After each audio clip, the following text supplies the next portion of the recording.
ನಮಸ್ಕಾರ. ಇವತ್ತಿನ ರೆಸಿಪಿಯಲ್ಲಿ ಒಂದು ಹೆಲ್ತಿಯಾದ ಸಲಾಡ್ ನಾನು ಮಾಡೋದು ಹೇಗೆ ಅಂತ ನೋಡ್ಕೊಳ್ಳೋಣ. ನಾನಿಲ್ಲಿ ಸ್ವಲ್ಪ ಸೌತೆಕಾಯಿನ ಸಣ್ಣದಾಗಿ ಹಚ್ಚಿಟ್ಕೊಂಡಿದ್ದೀನಿ, ಕಡಲೆಕಾಳನ್ನ ಬೇಯಿಸಿ ಇಟ್ಕೊಂಡಿದ್ದೀನಿ, ಹಾಗೆ ಸ್ವಲ್ಪ ಸ್ವೀಟ್ ಕಾರ್ನ್ ಸಹ ಬೇಯಿಸಿ ಇಟ್ಕೊಂಡಿದ್ದೀನಿ, ಒಂದು ಟೊಮೊಟೊ ಸಣ್ಣಗೆ ಹಚ್ಚಿಟ್ಕೊಂಡಿದ್ದೀನಿ, ಒಂದು ಈರುಳ್ಳಿ ಸಣ್ಣಗೆ ಹಚ್ಚಿಟ್ಕೊಂಡಿದ್ದೀನಿ, ಸ್ವಲ್ಪ ಕೊತ್ತಂಬರಿ ಸೊಪ್ಪು, ಒಂದು ಕ್ಯಾರೆಟ್ನ ಈ ರೀತಿಯಾಗಿ ತುರಿದು ಇಟ್ಕೊಂಡಿದ್ದೀನಿ.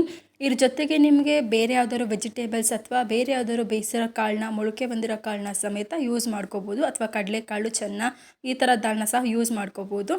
ಈಗ ಒಂದು ಬೌಲ್ಗೆ ಎಲ್ಲನೂ ಮಿಕ್ಸ್ ಮಾಡಿ ಹಾಕ್ಕೊಂಡಿದ್ದೀನಿ. ಈಗ ಇದಕ್ಕೆ ಸ್ವಲ್ಪ ಪೆಪ್ಪರ್ನ ಹಾಕ್ಕೊಂಡಿದ್ದೀನಿ. ಇದ್ರ ಬದಲಾಗಿ ನೀವು ಮೆಣಸಿನ್ಕಾಯಿ ಇಷ್ಟಪಟ್ಟರೆ ಮೆಣಸಿನ್ಕಾಯಿ ಅಥವಾ ಖಾರದ ಪುಡಿ ಯೂಸ್ ಮಾಡ್ಕೋಬೋದು. ಸ್ವಲ್ಪ ನಿಂಬೆ ರಸನ ಆ್ಯಡ್ ಮಾಡ್ಕೋತಾ ಇದ್ದೀನಿ.